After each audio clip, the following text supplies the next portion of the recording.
Pernahkah kamu tiba-tiba merinding tanpa sebab, merasa seperti ada yang memperhatikan padahal sedang sendirian? Atau mengalami mimpi aneh yang terasa nyata, lalu beberapa hari kemudian benar-benar terjadi? Dalam Primbon Jawa, ini bukan kebetulan, nangin pratanda. Banyak orang ngalami, tapi ora gelem nyadar, karena takut dengan kenyataan yang tersembunyi.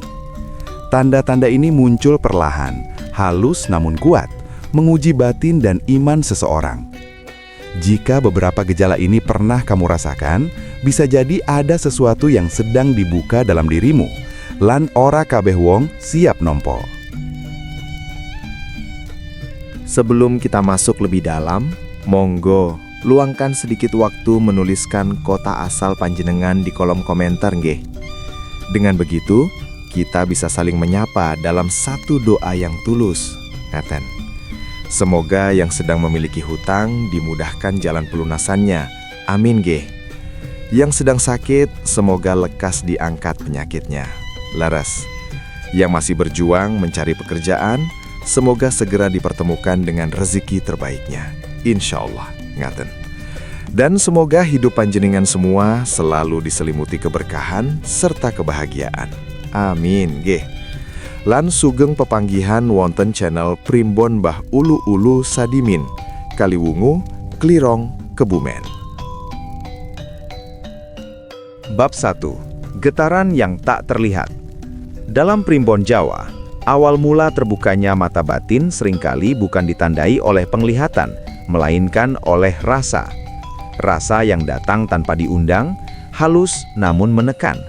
Banyak orang mengira itu hanya sugesti atau kelelahan pikiran, padahal Primbon menyebutnya sebagai tanda kawitan, tanda awal yang jarang disadari.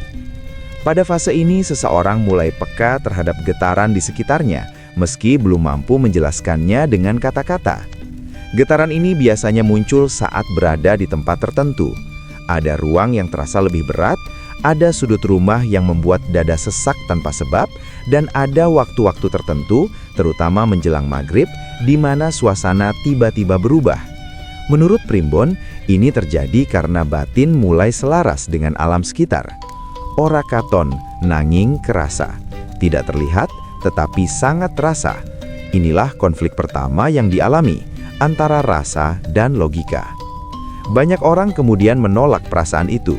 Mereka memaksakan diri untuk tetap rasional, menganggap semua hanya kebetulan. Namun justru penolakan inilah yang sering membuat batin semakin gelisah. Dalam Primbon disebutkan, ketika rasa sudah dibukakan tetapi akal menutupnya, maka tubuh akan memberi sinyal. Mulai dari sulit tidur, mudah terkejut, hingga perasaan tidak nyaman saat berada di keramaian. Bukan karena takut, melainkan karena batin menangkap terlalu banyak getaran sekaligus. Pada tahap ini, seseorang juga mulai lebih sensitif terhadap emosi orang lain. Melihat orang sedih, hatinya ikut berat. Bertemu orang yang penuh amarah, dadanya terasa sesak. Primbon menyebut kondisi ini sebagai rasa tumimbal, rasa yang saling berbalasan. Bagi yang belum memahami, kondisi ini terasa melelahkan. Ada keinginan untuk menyendiri, menjauh dari banyak orang, bukan karena membenci, tetapi karena ingin menenangkan batin. Konflik semakin tuat ketika lingkungan sekitar tidak memahami perubahan ini. Seseorang dianggap berubah, pendiam, atau bahkan dicap aneh. Padahal menurut Primbon, fase ini justru sangat krusial. Jika salah melangkah, batin bisa menjadi liar. Jika terlalu dituruti tanpa pegangan, seseorang bisa terjebak pada rasa takut yang berlebihan. Namun jika ditekan sepenuhnya, batin bisa memberontak dalam bentuk kegelisahan yang berkepanjangan. Kudu waspodo lan eling. Primbon Jawa mengajarkan bahwa pada fase getaran ini, yang paling penting bukanlah mencari tahu lebih jauh tentang hal-hal gaib, melainkan menata hati. Orang yang tergesa-gesa ingin membuktikan atau melihat sesuatu justru akan tersesat. Getaran ini sejatinya adalah ujian awal. Apakah seseorang mampu tetap rendah hati, sabar, dan tidak dikuasai rasa penasaran? Menariknya, tidak semua orang yang mengalami getaran ini benar-benar melanjut ke tahap berikutnya. Sebagian akan kembali seperti semula karena memilih untuk tidak peka. Sebagian lagi justru terjebak dalam ketakutan karena salah menafsirkan rasa. Disinilah Primbon memberi peringatan halus. Keterbukaan batin bukan tujuan, melainkan amanah. Jika batin belum cukup kuat, alam akan menutupnya kembali dengan caranya sendiri. Dan inilah rahasia yang jarang disadari, plot kecil yang sering terlewat, bahwa getaran yang tak terlihat ini sebenarnya bukan pertanda kekuatan, melainkan tanda bahwa seseorang sedang diuji untuk mengenal dirinya sendiri. Sopo sing bisa nguasani rasa, dialah sing sejati newaspodo. Bab 2. Mimpi yang terlalu nyata. Dalam Primbon Jawa, mimpi bukan sekedar bunga tidur. Ia disebut sebagai lalampahaning lasa, perjalanan batin yang terjadi saat jasad beristirahat, namun jiwa justru terjaga. Ketika mata batin mulai terbuka, mimpi berubah sifatnya, lebih jernih, lebih runtut dan terasa hidup. Banyak orang terbangun dengan jantung berdebar, keringat dingin, dan perasaan seolah mimpi itu bukan khayalan, melainkan pengalaman nyata. Primbon menyebut mimpi semacam ini sebagai mimpi titis, bukan mimpi acak, tetapi mimpi yang membawa pesan. Biasanya, mimpi datang berulang dengan simbol yang sama, bertemu orang tak dikenal, berjalan di tempat asing, atau melihat peristiwa yang belum pernah terjadi. Konfliknya, mimpi ini seringkali terasa terlalu masuk akal. Dialognya jelas, suasananya detail, bahkan emosi yang dirasakan bertahan hingga terbangun. Orang mengimpi, nanging koya dialami. Pada fase ini, banyak orang mulai takut tidur, bukan karena mimpi buruk, tetapi karena mimpi itu terasa terlalu jujur. Ada yang bermimpi kehilangan seseorang, lalu esok harinya mendapat kabar buruk. Ada pula yang bermimpi berada di suatu tempat, lalu beberapa waktu kemudian benar-benar menginjakkan kaki di sana. Menurut Primbon, ini terjadi karena batin mulai mampu membaca kemungkinan, bukan kepastian. Namun manusia sering keliru, menganggap semua mimpi sebagai ramalan mutlak. Disinilah konflik batin semakin tajam. Jika mimpi menjadi kenyataan sekali, 2 kali, maka rasa percaya akan membesar. Namun, Primbon mengingatkan, aja dumeh, tidak semua mimpi harus dipercaya mentah-mentah. Sebagian mimpi hanyalah pantulan pikiran dan emosi yang belum selesai. Orang yang tidak mampu membedakan akan terjebak dalam ketakutan, merasa hidupnya dikendalikan oleh mimpi, bukan oleh kehendaknya sendiri. Menariknya, Primbon juga menyebut bahwa mimpi yang terlalu nyata sering datang pada orang yang memendam banyak hal. Luka batin, penyesalan, atau keinginan yang tak terucap akan mencari jalan keluar lewat mimpi. Maka saat mata batin mulai peka, mimpi menjadi pintu yang terbuka lebar. Rasa sing ora rampung, metu naliko turu. Sebagian orang mencoba menafsirkan mimpi dengan cara instan, mencari arti simbol tanpa memahami konteks hidupnya sendiri. Padahal, Primbon menekankan bahwa mimpi harus dibaca bersama sikap batin. Jika seseorang sedang dikuasai emosi negatif, maka mimpi akan cenderung menyesatkan. Jika hati tenang, mimpi justru menjadi pengingat. Disinilah ujian kedua muncul. Apakah seseorang mampu menjaga keseimbangan antara rasa, pikiran, dan iman? Plot twist kecil mulai terasa ketika Primbon mengungkap satu hal penting. Mimpi yang paling berbahaya bukanlah mimpi buruk, melainkan mimpi yang membuat seseorang merasa istimewa. Saat mimpi membuat seseorang merasa terpilih, merasa lebih tahu dari orang lain, disitulah batin mulai tergelincir. Primbon menyebut ini sebagai kesandung rasa, tersandung oleh perasaan sendiri. Maka pada tahap mimpi yang terlalu nyata ini, pesan Primbon sangat jelas, namun sering diabaikan. Mimpi bukan untuk ditakuti, bukan pula untuk diagungkan. Ia hanyalah cermin. Sing utama dudu mimpine, nanging sikapmu sawise tangi. Jika setelah bangun hati menjadi lebih waspada dan rendah, maka mimpi itu membawa kebaikan. Namun jika justru melahirkan kesombongan dan ketakutan berlebih, maka itu tanda bahwa batin belum siap melangkah lebih jauh. Bab 3. Perasaan yang mendahului kejadian. Menurut Primbon Jawa, ketika mata batin mulai bergerak menuju tahap yang lebih dalam, seseorang akan mengalami satu hal yang paling membingungkan sekaligus menakutkan. Perasaan yang datang lebih dulu sebelum kejadian terjadi. Ini bukan firasat biasa, melainkan rasa yang muncul tiba-tiba, kuat dan sulit dijelaskan. Durung kelakon nanging ati wis ora penak. Belum terjadi apa-apa, namun hati sudah gelisah. Pada fase ini, seseorang bisa merasakan perubahan suasana bahkan sebelum tanda-tanda nyata muncul. Misalnya, tiba-tiba merasa tidak ingin pergi ke suatu tempat tanpa alasan jelas, lalu belakangan diketahui terjadi sesuatu di sana. Atau muncul rasa sesak dan tidak nyaman ketika bertemu seseorang, meskipun secara logika orang itu tampak baik-baik saja. Primbon menyebut kondisi ini sebagai rasa mendahului lakon, rasa yang melangkahi kejadian. Konflik mulai muncul karena rasa ini sering bertabrakan dengan logika dan norma sosial.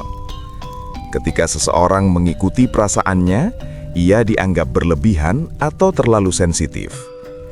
Namun ketika rasa itu diabaikan, batin justru semakin gelisah. Banyak orang terjebak di tengah-tengah, tidak berani mengikuti rasa, tetapi juga tidak sanggup menolaknya. Inilah ujian ketiga yang paling melelahkan secara batin. Primbon mengingatkan bahwa tidak semua rasa yang mendahului kejadian berasal dari keterbukaan batin. Ada rasa yang lahir dari trauma, ketakutan lama, atau prasangka yang tertanam dalam diri. Maka pada tahap ini, seseorang harus belajar membedakan antara rasa sejati dan rasa palsu. Jika rasa itu datang dengan ketenangan, meski isinya peringatan, maka ia patut diperhatikan. Namun jika rasa datang dengan kecemasan berlebihan dan pikiran kacau, itu tanda batin sedang tidak seimbang. Rasa sejati ora rame nanging ceto. Banyak orang salah langkah di fase ini. Mereka mulai menggantungkan keputusan hidup sepenuhnya pada perasaan. Mau pergi atau tidak, percaya atau menjauh, semuanya ditentukan oleh rasa. Dalam Primbon, ini dianggap berbahaya. Sebab rasa yang tidak dibingkai kebijaksanaan akan berubah menjadi bisikan ego. Seseorang merasa selalu benar karena sudah merasa lebih dulu. Padahal bisa jadi itu hanya pantulan keinginan tersembunyi. Di sisi lain, ada pula yang terlalu takut pada rasa tersebut. Setiap firasat dianggap ancaman. Hidup menjadi penuh kewaspadaan berlebihan. Sulit percaya pada siapapun.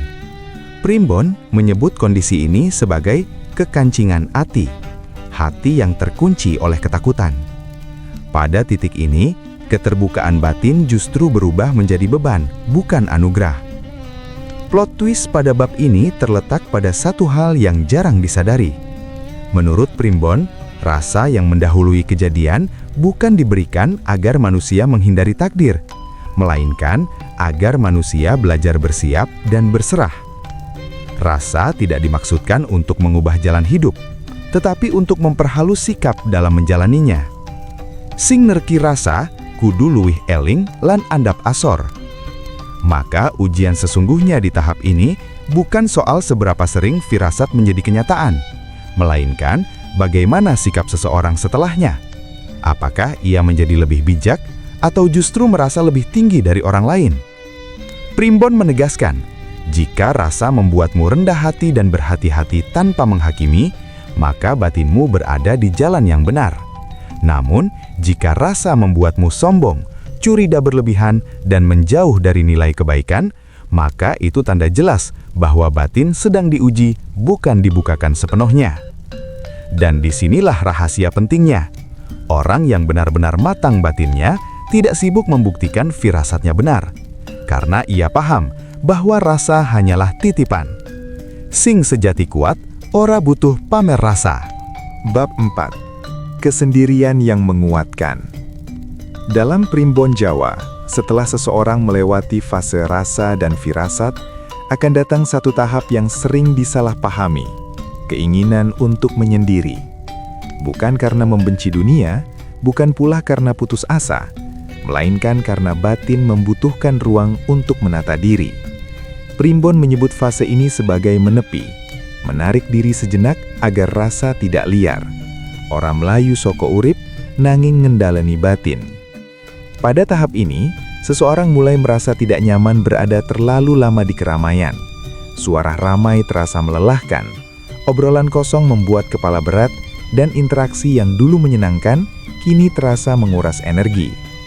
Banyak yang mengira ini tanda depresi, padahal dalam primbon, ini adalah mekanisme alamiah ketika batin sedang menguat. Jiwa mencari ketenangan agar tidak tenggelam oleh terlalu banyak pengaruh luar. Bab 4. Kesendirian yang menguatkan. Dalam primbon Jawa, setelah seseorang melewati fase rasa dan firasat, akan datang satu tahap yang sering disalahpahami, keinginan untuk menyendiri. Bukan karena membenci dunia, bukan pula karena putus asa, melainkan karena batin membutuhkan ruang untuk menata diri. Primbon menyebut fase ini sebagai menepi, menarik diri sejenak agar rasa tidak liar. Orang Melayu soko urip, nanging ngendaleni batin. Pada tahap ini, seseorang mulai merasa tidak nyaman berada terlalu lama di keramaian. Suara ramai terasa melelahkan, obrolan kosong membuat kepala berat, dan interaksi yang dulu menyenangkan, kini terasa menguras energi. Banyak yang mengira ini tanda depresi, padahal dalam primbon, ini adalah mekanisme alamiah ketika batin sedang menguat. Jiwa mencari ketenangan agar tidak tenggelam oleh terlalu banyak pengaruh luar. Konflik muncul ketika lingkungan sekitar tidak memahami perubahan ini. Seseorang dianggap menjauh, berubah dingin, atau bahkan sombong. Padahal, yang terjadi justru sebaliknya. Batin sedang belajar rendah hati. Sing rame diredam, sing sepi dirungu. Dalam kesendirian, seseorang mulai mendengar suara hatinya sendiri, sesuatu yang selama ini tertutup oleh hiruk-pikuk dunia. Namun, fase ini juga sangat rawan. Primbon memperingatkan bahwa kesendirian bisa menjadi pedang bermata dua. Jika dijalani dengan kesadaran, ia akan menguatkan. Tetapi jika disertai rasa merasa berbeda atau lebih paham, kesendirian berubah menjadi jarak emosional yang berbahaya. Seseorang mulai merasa tidak membutuhkan orang lain, merasa cukup dengan dunianya sendiri. Inilah jebakan halus yang sering tidak disadari. Menepi ora podo karo ninggalian. Dalam kesendirian ini pula, konflik batin semakin terasa. Pikiran lama bermunculan, luka yang dulu terkubur naik ke permukaan. Banyak orang mengira keterbukaan batin selalu membawa ketenangan. Padahal menurut primbon, justru sebaliknya di tahap ini. Batin diuji dengan bayang-bayang masa lalu, rasa bersalah, penyesalan, dan ketakutan yang belum selesai. Semua itu muncul bukan untuk menyakiti, melainkan untuk disembuhkan. Sebagian orang tidak kuat menghadapi fase ini.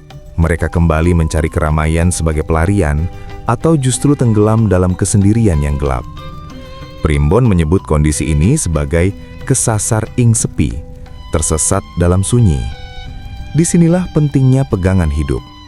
Tanpa iman dan kesadaran, kesendirian tidak lagi menguatkan, tetapi melemahkan. Plot twist dalam bab ini terletak pada satu kenyataan yang jarang diungkap.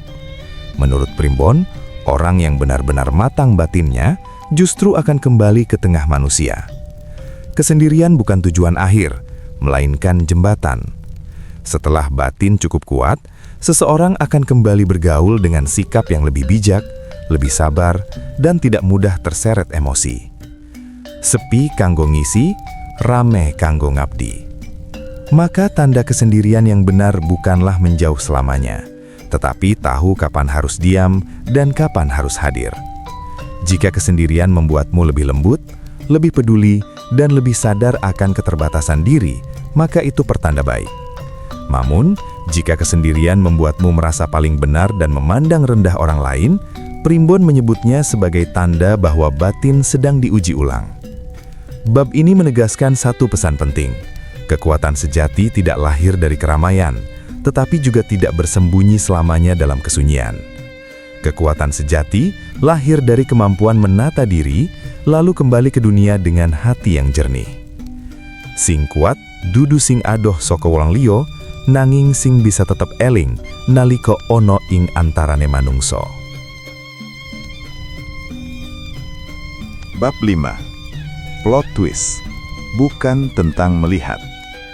Inilah bab yang paling sering disalahpahami, sekaligus menjadi plot twist terbesar dalam pembahasan Primbon tentang mata batin.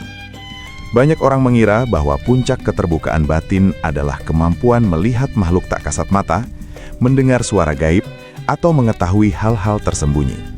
Namun, Primbon Jawa justru berkata sebaliknya. Sing paling dur dudu weruh, nanging waskito. Menurut Primbon, jika seseorang benar-benar sampai pada tahap akhir, perubahan yang terjadi justru tidak tampak mencolok dari luar. Tidak ada cerita melihat bayangan aneh setiap malam, tidak pula sibuk membuktikan kemampuan kepada orang lain. Yang berubah justru sikap hidupnya. Emosinya lebih stabil, lisannya lebih terjaga, dan hatinya lebih mudah berempati. Disinilah banyak orang terkejut, karena kenyataannya jauh dari bayangan mereka. Konflik muncul karena ego manusia sering tidak puas dengan hal yang sunyi.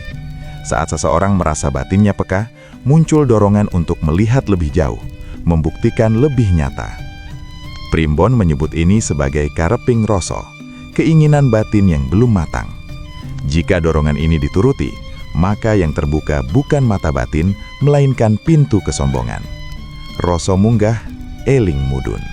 Banyak kisah dalam Primbon menceritakan orang-orang yang merasa telah mencapai puncak, padahal baru terjebak di ambang. Mereka mulai mudah marah, merasa paling tahu, dan meremehkan orang lain yang dianggap belum peka. Inilah tanda paling jelas bahwa batin justru sedang menutup dirinya sendiri. Sebab menurut Primbon, keterbukaan sejati selalu diiringi kerendahan hati. Jika tidak, itu bukan anugerah, melainkan ujian yang disalahartikan. Plot twist sesungguhnya terletak pada satu ajaran halus. Mata batin yang benar tidak sibuk keluar, tetapi masuk ke dalam diri. Seseorang menjadi lebih sadar akan kesalahan sendiri sebelum menilai orang lain. Ia lebih mudah memaafkan, lebih lambat menghakimi, dan lebih cepat menenangkan diri.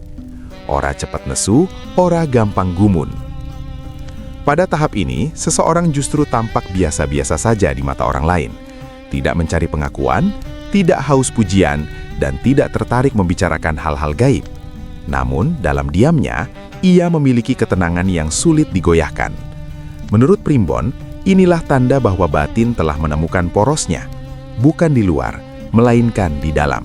Sing sejatine pinter, ora rame pamer. Menariknya, Primbon juga menegaskan bahwa orang yang sampai di tahap ini tidak lagi merasa dirinya istimewa. Ia justru merasa kecil di hadapan kehidupan dan semakin bergantung pada tuntunan ilahi. Jika sebelumnya rasa membuatnya gelisah, kini rasa justru menjadi pengingat untuk berserah. Jika sebelumnya firasat membuatnya takut, kini ia memaknainya sebagai nasihat untuk lebih berhati-hati, bukan untuk menghindari takdir. Bab ini menutup dengan pesan yang sering terlewat. Jika keterbukaan batin membuatmu semakin dekat pada kesabaran, kejujuran, dan kasih sayang, maka kamu berada di jalan yang benar. Namun, jika justru membuatmu merasa lebih tinggi, lebih sakti, dan lebih benar dari yang lain, maka Primbon menyebut itu sebagai kesandung ing papadang, tersandung oleh cahaya sendiri. Dan inilah akhir yang tidak mudah ditebak. Puncak mata batin menurut Primbon bukan tentang apa yang bisa kamu lihat, melainkan tentang apa yang mampu kamu kendalikan. Pikiranmu, emosimu, dan egomu. Sing menang sejati, yaiku sing bisa ngalahake awake dhewe. Pada akhirnya, Kita semua diingatkan bahwa sekuat apapun batin seseorang, tanpa tuntunan Allah Subhanahu wa Ta'ala, hidup akan mudah tersesat arah. Keistimewaan bukanlah alasan untuk merasa lebih tinggi, tetapi amanah untuk semakin rendah hati dan berserah diri. Ngaten. Sebab hanya mereka yang menjaga iman dan adab yang akan benar-benar dijaga langkah hidupnya. Leres? Semoga kisah dan pembahasan ini menjadi pengingat bahwa jalan terbaik selalu dimulai dari doa dan keikhlasan. Jangan pernah lelah mendekat kepada Allah, karena pertolongannya selalu datang tepat pada waktunya. Ngaten. Jika pembahasan ini membawa manfaat dan membuka hati panjenengan semua, monggo dukung dengan menekan tombol like dan subscribe, agar semakin banyak jiwa yang ikut tercerahkan. Terima kasih sudah membersamai hingga akhir.